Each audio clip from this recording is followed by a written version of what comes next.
Vamos a orar, si os parece. Señor, queremos presentar tu palabra y te pedimos que nos hables, Señor. A veces, Señor, necesitamos ser confrontados con ella, Señor, y queremos que de verdad nos confrontes.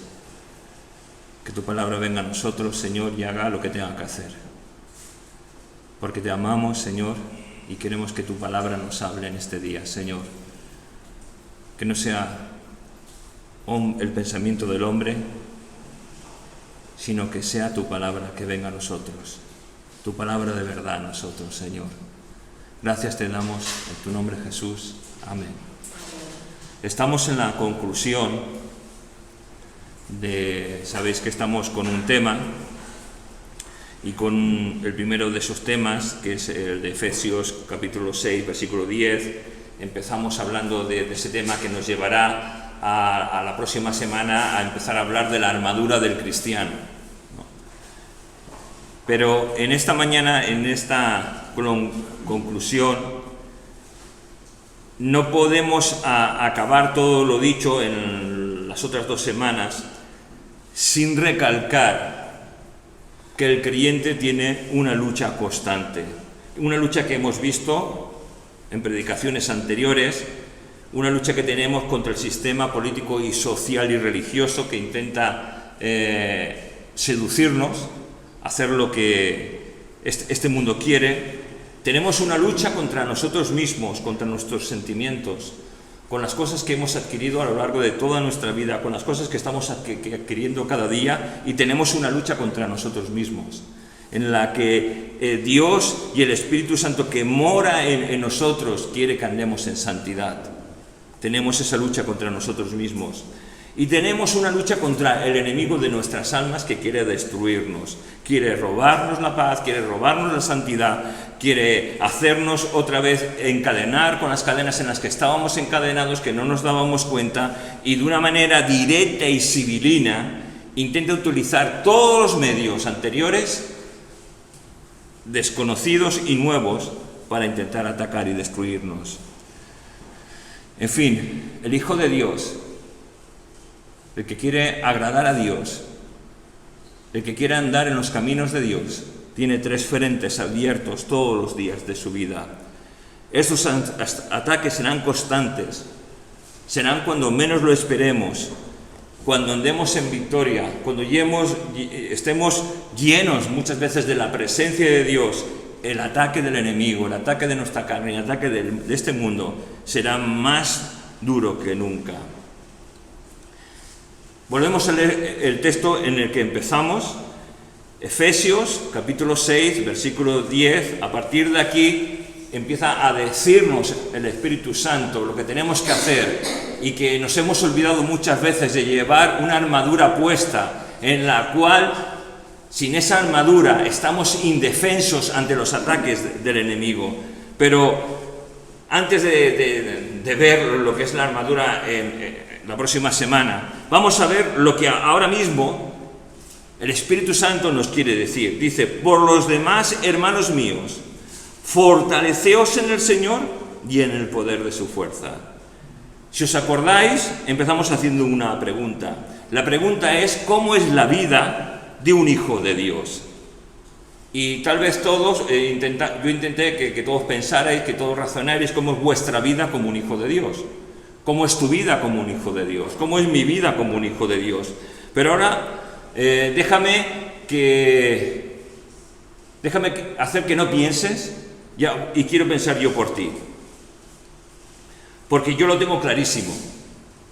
Si estás en Jesús, a pesar de las dificultades, o sea, cuando digo si estás en Jesús, no quiero decir que uno se considere creyente o convertido.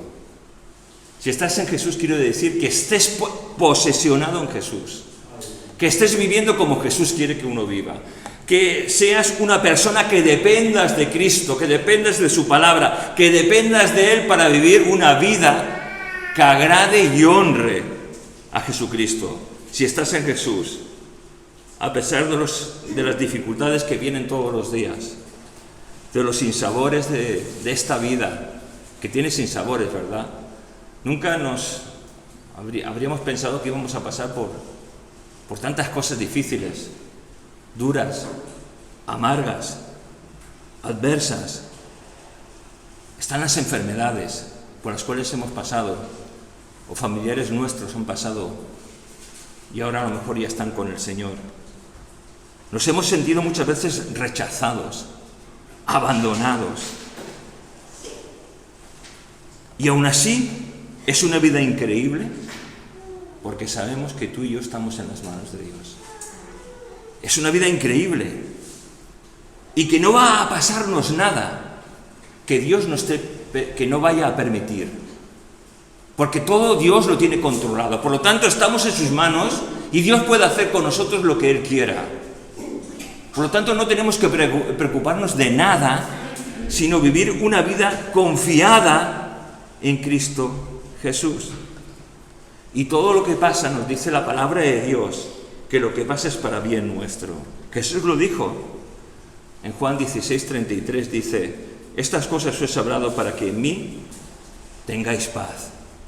Dice: en el mundo tendréis aflicción, pero confiad, yo he vencido. Y es verdad, en el mundo tenemos aflicción, hermanos, pero si estamos en Jesús, no hay miedo ninguno, no hay angustia ninguna, porque Él ha vencido. Romanos 8:28, y sabemos que a los que aman a Dios, todas las cosas les ayudan a bien, esto es, a los que conforme a su propósito son llamados. Y sabemos que los que aman a Dios, o sea, si amamos a Dios, si vivimos en Dios, si nuestra vida es una vida cristocéntrica en Dios, amando su palabra, amando la santidad, amando sus caminos, sabemos que todo lo que nos va a pasar es para bien nuestro. Aún una enfermedad, aún una crisis económica, aún una crisis sea de lo que sea, aún la muerte para nosotros es una bendición, porque es una liberación. Yo no sé, muchas veces pensamos en la muerte como algo, no sé, feo, malvado. Es simplemente una transición a una liberación y a estar con Jesucristo. Y cuando pasamos esa transición, somos liberados de este cuerpo carnal. Somos liberados del llanto, del dolor, de la enfermedad, de la tristeza, de la amargura. Ahora, eso es para los que andamos en Cristo Jesús. Ahora bien, voy a intentarlo explicar de una manera un tanto que se entienda, más sencilla. Si andas en la carne, es decir, si vives a tu manera, si vives un evangelio según te apetece o te conviene.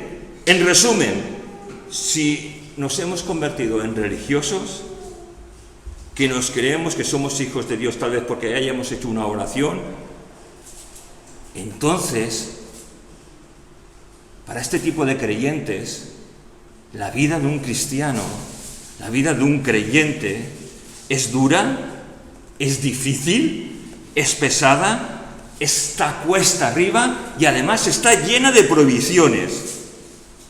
Pero el que está en Cristo Jesús, esto es totalmente diferente, porque los que estamos en Cristo Jesús, aún humanamente, cuando vemos los límites de Dios, las prohibiciones de Dios, sabemos que son para bendición nuestra. Son para bendición, no son para castigarnos, no son para decir, voy a probarlo a ver, para que veas cómo vas a caer. No, son para bendición nuestra.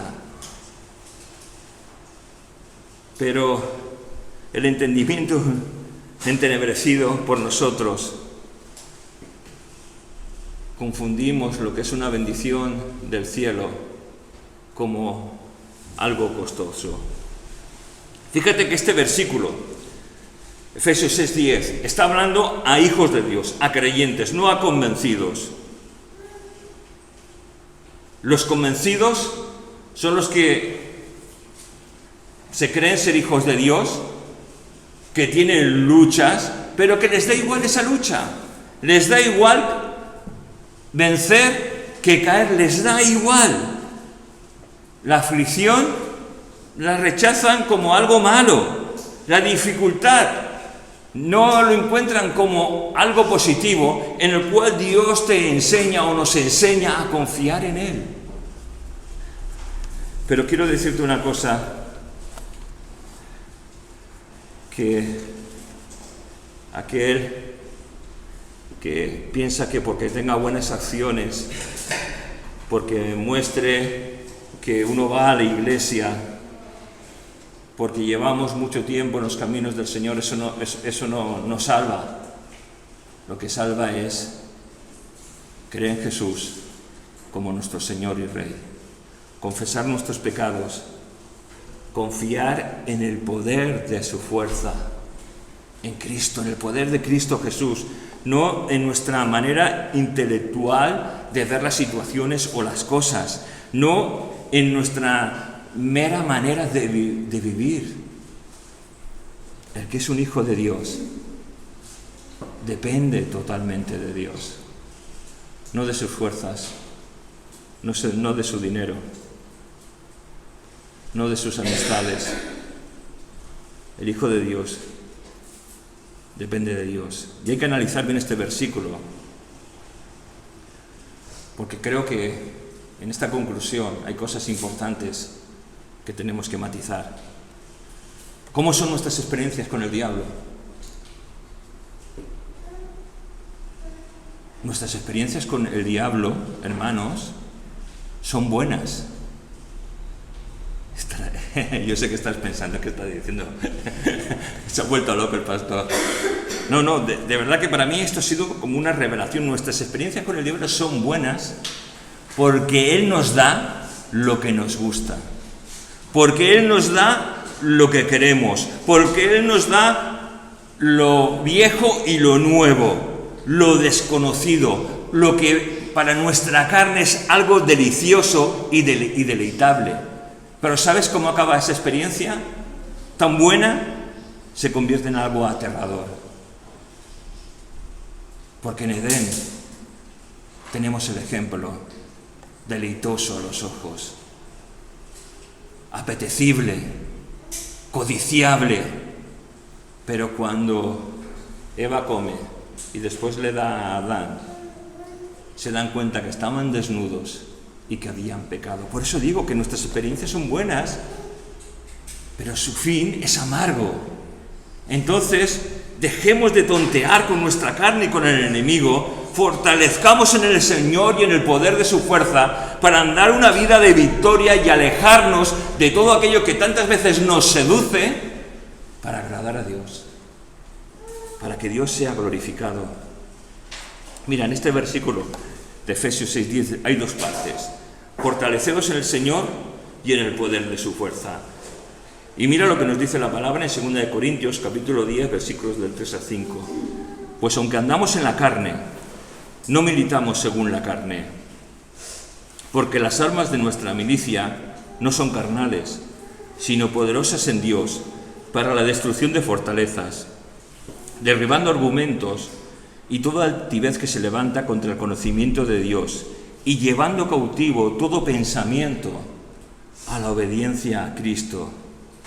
Y es que para vivir una vida de verdad, una vida genuina en Cristo Jesús, nos tenemos que fortalecer en el Señor y en ese poder que no es nuestro poder, sino el poder de su fuerza. Es el poder del conocimiento de la palabra, es el poder de la comunión. Y fíjate, este versículo de 2 Corintios nos dice que tenemos que estar posicionados en Cristo Jesús. Y ese posicionamiento nos hace ser fuertes. Fíjate, Santiago capítulo 2, versículos 19 al 20 dice: ¿tú crees que existe un solo Dios? Muy bien, pero hasta los demonios creen en Él y tiemblan de miedo.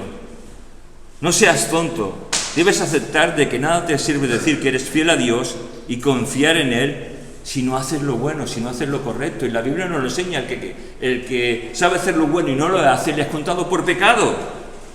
Los hijos de Dios tenemos que vivir una vida para la gloria y la honra de Dios, para fortalecernos en Dios, para vivir agradando a Dios, no para vivir agradando al mundo, no para vivir agradando a nosotros mismos. sino para vivir agradando a Dios. Y esto nos recuerda que somos carne y que somos débiles. Y cuanto más nos acercamos a Dios, más necesidad tenemos de Él cada día. Y cuando más nos acercamos a Dios, más el enemigo vendrá contra nosotros, más el mundo intentará seducirnos, más nuestra carne empezará a rechazar ciertas cosas de las cosas de Dios.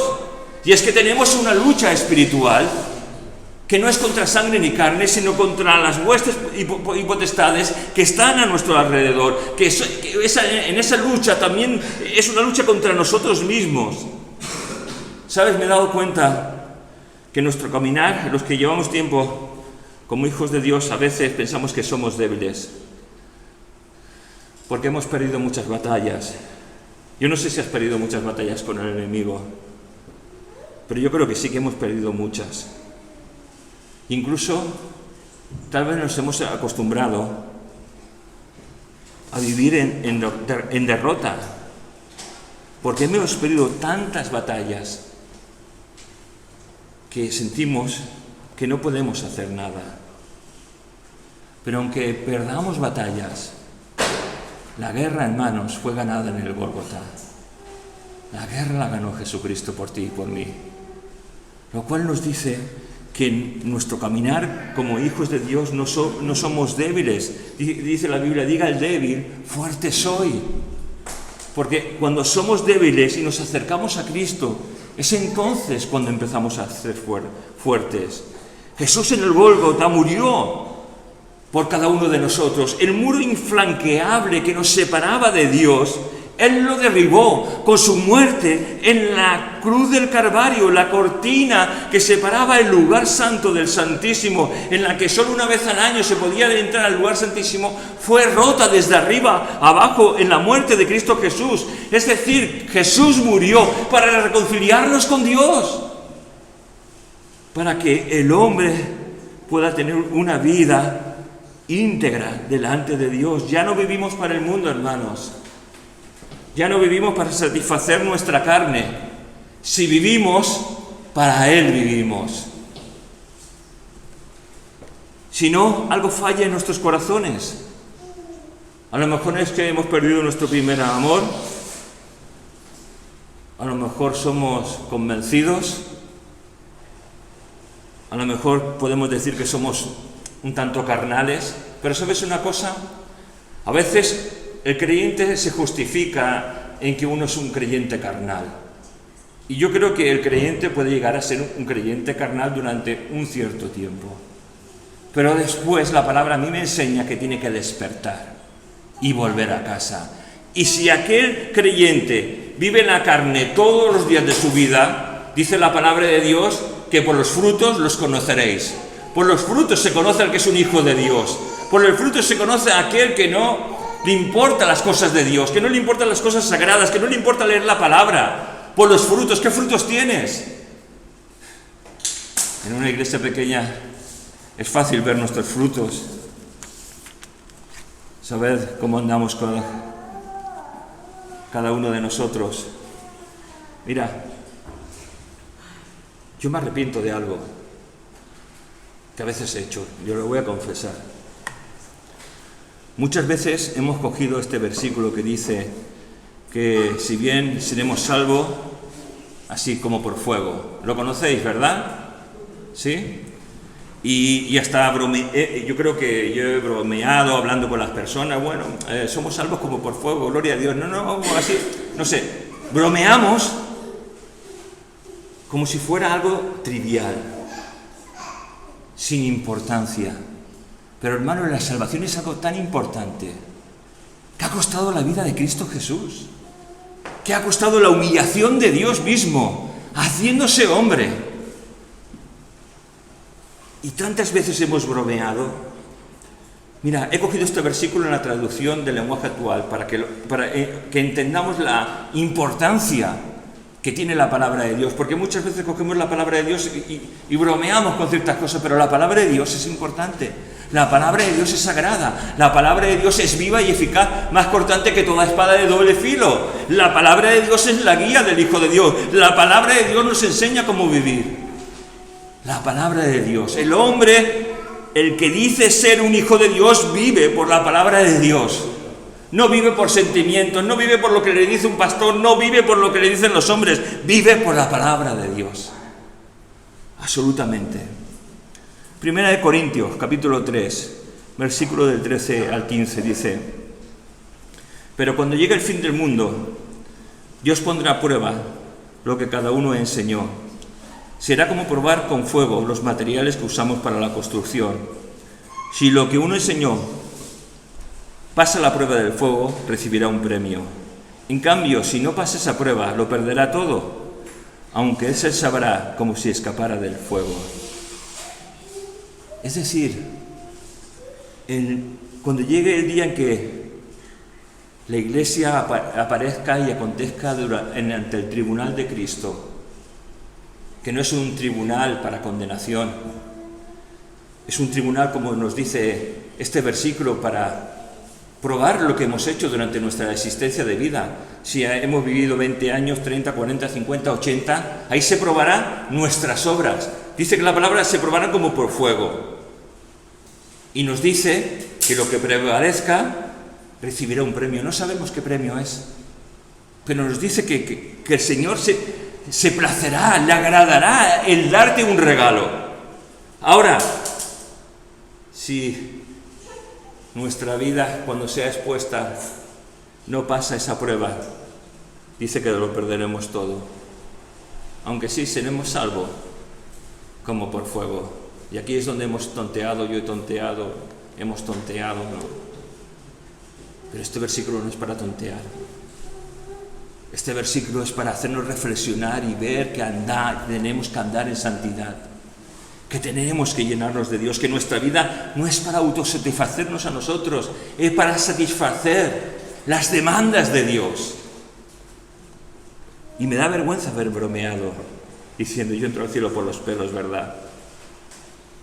Porque es como si hubiésemos menospreciado la palabra de Dios, la salvación de Dios, que es tan grande y que por medio de ella vamos a pasar toda una eternidad en la gloria de Dios.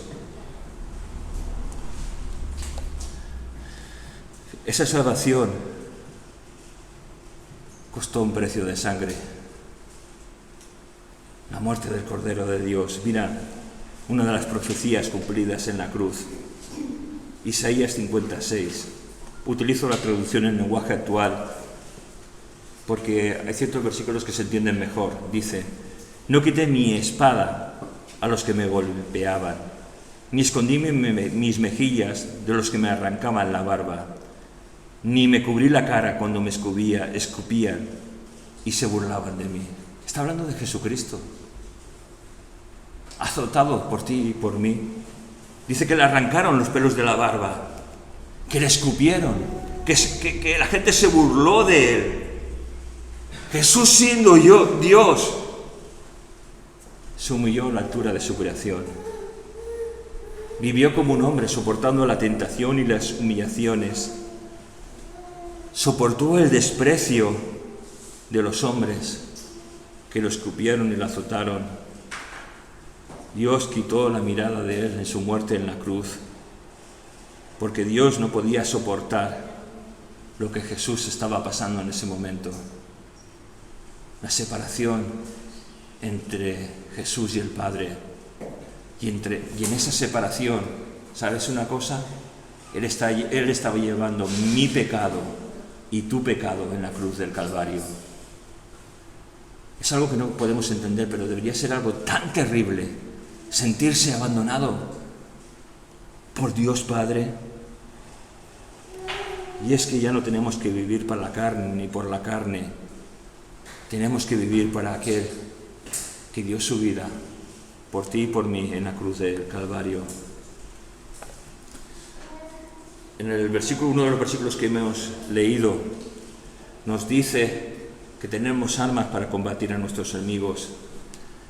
Y nuestros enemigos, nos dice que no son carnales, que no son armas carnales, no están hechas por nosotros, sino que son armas poderosas en Dios. Y vamos a hacer una repetición muy rápida. ¿Cuáles son nuestras armas poderosas en Dios? Todos lo conocemos, A, B y C, de aquel que se convierte a Cristo Jesús. La oración, el llenarnos de la palabra, el convivir con hijos de Dios, el convivir con personas espirituales y no carnales, juntarnos con aquellos que tienen hambre y sed de Dios, con aquellos que quieren servir a Dios. Mira, en mi caminar cristiano he convivido con personas que pensaba que me iban a ayudar, que iban a ser un apoyo, pero ha sido todo lo contrario, ha sido algo nefasto. Acércate a gente, acércate a hijos de Dios que aporten bendición, que te aporten la palabra de Dios, que te aporten la santidad. Aléjate de aquellos que vivan en la carne y acércate a aquellos que se fortalezcan en Cristo Jesús. Mira, cuando Jesús fue tentado en esos 40 días en el desierto, nos dice que él no comió nada. Y cuando acabó esos 40 días, Satanás vino de otra manera distinta para tentar a Jesús, para saber si era el Mesías prometido, si era el Hijo de Dios.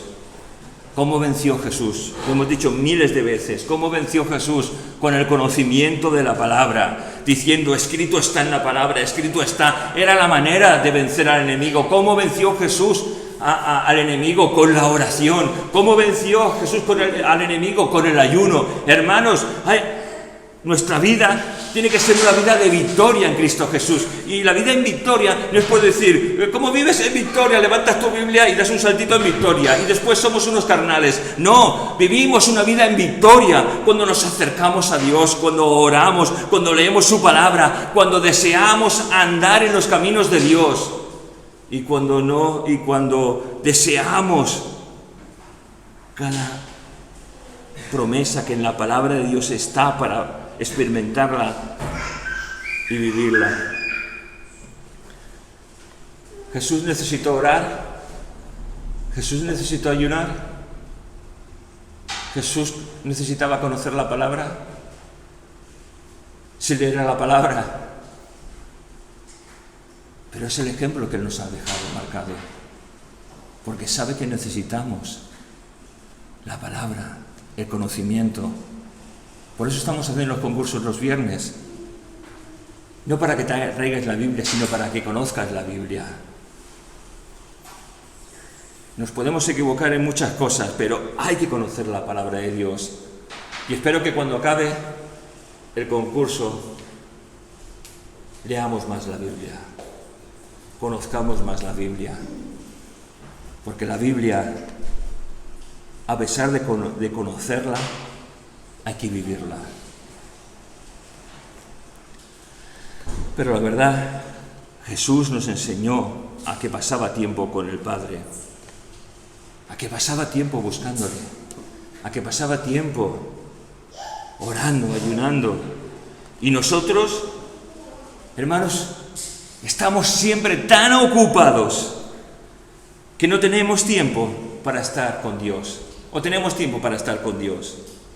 Tenemos tiempo para trabajar, tenemos tiempo para comer, tenemos tiempo para el ocio, tenemos tiempo para estar con la familia, tenemos tiempo para estar con los amigos, tenemos tiempo para hacer una cosa y otra cosa, pero no tenemos tiempo para leer la palabra de Dios, no tenemos tiempo para estar a solas con Dios. La verdad que yo, hace muchos años, cuando hablaba de la oración, yo decía, 5 o 10 minutos, un cuarto de hora, pero hermanos, es que no es el tiempo, no es el tiempo que pasemos, es la calidad del tiempo que pasemos con Cristo Jesús.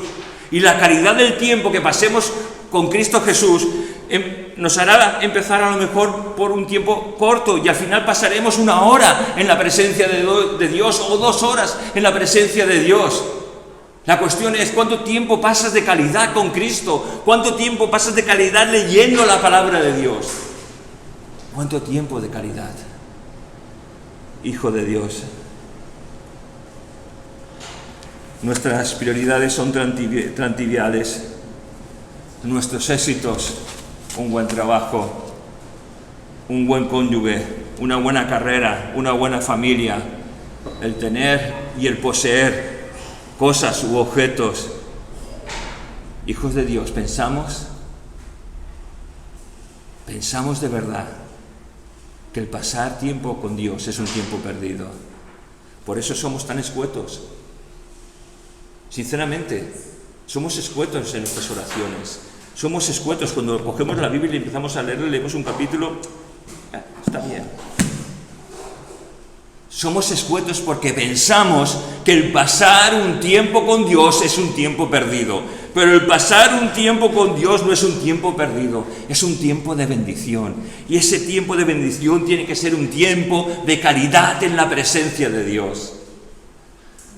Yo no sé si piensas que estamos en los últimos tiempos, pero yo creo que sí que estamos en los últimos tiempos.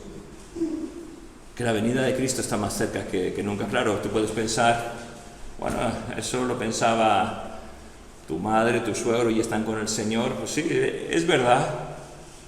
Pero ¿sabes? Con el último de los profetas hubo un tiempo de oscuridad. Entre 400 y 500 años, en que parece como si la palabra de Dios no estuviese, aunque la palabra de Dios siempre está, y la manada pequeña siempre ha estado. Pero al cumplimiento de ese tiempo, llegó Jesús. Llegó Jesús y cumplió lo que en la palabra de Dios estaba escrito acerca de él. Y Jesús vendrá, hermanos, a su tiempo. Puede que nuestros ojos lo vean o pueden que no, pero Jesús vendrá y no tardará, como dice la palabra, y no tardará. Jesús viene. Hermanos, tenemos unas armas que son poderosas en Cristo Jesús. Dice, para destrucción de fortalezas, derribando argumentos y toda altivez que se levanta contra el conocimiento de Dios y llevando cautivo todo pensamiento a la obediencia a Cristo. Poderosas para destruir fortalezas. ¿Qué es destruir? Y lo busqué en el diccionario. Destruir significa reducir a pedazos, cenizas, algo material o ocasionarle un grave daño. Deshacer o inutilizar algo no material. Destruir un argumento o un proyecto. Hermanos, la palabra nos está diciendo que es poderosa en Dios para la destrucción de fortalezas. Nos olvidamos que el conocimiento de la palabra de Dios es poder para el Hijo de Dios. Tenemos que tomar el poder que la palabra de Dios nos da como hijos de Dios para vivirla y experimentarla, para huir de las mentiras de este mundo, para huir de la influencia del enemigo, para huir de los ataques de los dardos del maligno, para vivir una vida consagrada en Cristo Jesús, porque las armas que tenemos en Él son para destrucción de fortalezas. ¿Qué es una fortaleza? Nos dice que es para destruir fortalezas, pero ¿qué es una fortaleza? Es un espacio o lugar fortificado que está acondicionado para soportar ataques o invasiones, algo que parece inexpugnable, que es imposible de ser conquistado. Las fortalezas eran las especies de torreones que en cada esquina de un castillo generalmente había. ¿Qué pasaba? Esas fortalezas, que se llamaban así, estaban preparadas para que aunque las murallas pudieran caer, ahí se pudiera resistir durante un tiempo cualquier ataque del enemigo. Estaban abastecidas de comida y estaban abastecidas de armas. Se podía hacer frente. Pero lo que nos está diciendo la palabra de Dios, que es poderosa para destruir todo tipo de fortaleza. Mira Jericó, inexpugnable, imposible de conquistar. Pero en Josué 6:20 nos dice, entonces el pueblo gritó y los sacerdotes tocaron la bocina, y aconteció que cuando el pueblo hubo oído el sonido de la bocina, gritó con vocerío, y el muro se derrumbó, y el pueblo subió luego a la ciudad, cada uno derecho hacia adelante, y la tomaron. Y es que cuando gritamos, quiero hablar en un sentido espiritual, cuando gritamos diciendo: Señor, auxilio, Señor, socorro, Señor, ayúdame, quiero andar como tú quieres que ande, quiero estar centrado en ti. Es un grito, ¿no?, de victoria, aunque muchas veces pensemos que es un grito de auxilio, es un grito de victoria, porque Dios escucha nuestra aflicción, nos ve como somos y nos ayuda para vencer. Fíjate, hubo un hombre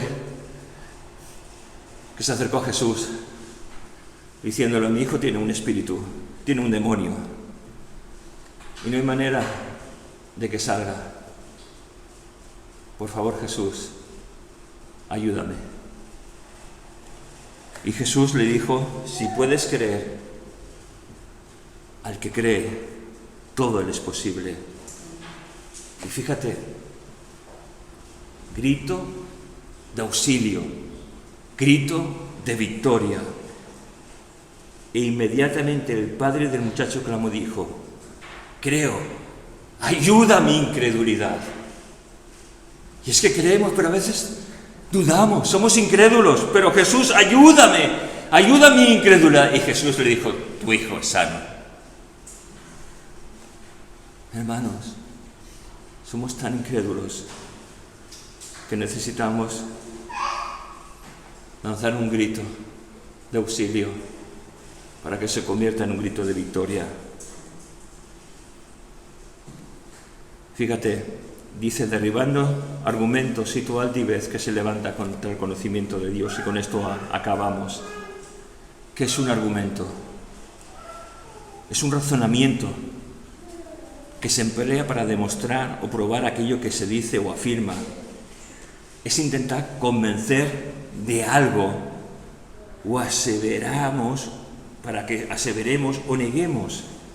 El argumento busca persuadir para que nosotros cedamos ante el argumento. Y el enemigo tiene sus argumentos, y nuestra carne tiene nuestros argumentos.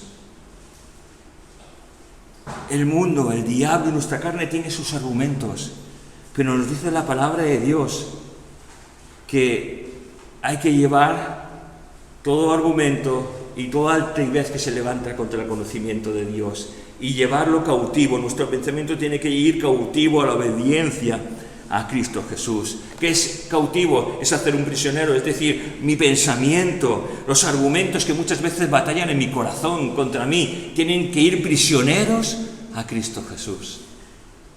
Hermanos, estamos en una lucha. Si en esa lucha no hacemos lo que es correcto, somos unos religiosos. Si en esa lucha no nos acercamos a Dios, somos como los fariseos. Somos sepulcros mal creados que no sirven para nada. Pero si en esa lucha nos acercamos a Dios y vivimos para Dios y caminamos con Dios, a pesar de que todo se pueda desmoronar a nuestro alrededor, aunque nuestra familia nos pueda criticar o confrontar, la gloria y la gracia de Dios resplandecerá en nosotros. Y yo no sé lo que tú quieres, pero yo quiero que la gloria de Dios, la gracia de Dios resplandezca en mi vida. Porque yo sé lo que soy un hombre débil, sujeto a pasiones, como muchos de vosotros, que necesita ser dependiente de Dios. No dependiente de su conocimiento, dependiente de Dios, dependiente del conocimiento de la palabra de Dios. Vamos a hacer una oración. Señor, gracias por tu palabra. Gracias por este principio que nos enseña tantas cosas. Y queremos dar nuestro grito de auxilio en esta mañana. Señor, ayúdanos, socórrenos, ayúdanos a dejar nuestra manera de pensar. Ayúdanos a dejar de vivir en la carne. Ayúdanos a dejar de vivir para nosotros mismos. Ayúdanos a vivir para ti, para tu gloria. Perdona nuestros pecados. Perdona nuestra maldad. Perdona nuestro egoísmo y nuestra altivez. Perdónanos, Señor. Y ayúdanos, por favor, Señor. Ayúdanos, Señor, a fortalecernos en ti y en tu poder. Ayúdanos a conocer la palabra y experimentarla. Ayúdanos a estar tiempo contigo. Ayúdanos, Señor, a tener tiempo de calidad contigo. Ayúdanos a no correr, a no hacer lo justito, a no pensar que perdemos el tiempo. Ayúdanos a deleitarnos en tu presencia, Padre. Gracias te damos en tu nombre, Jesús. Amén.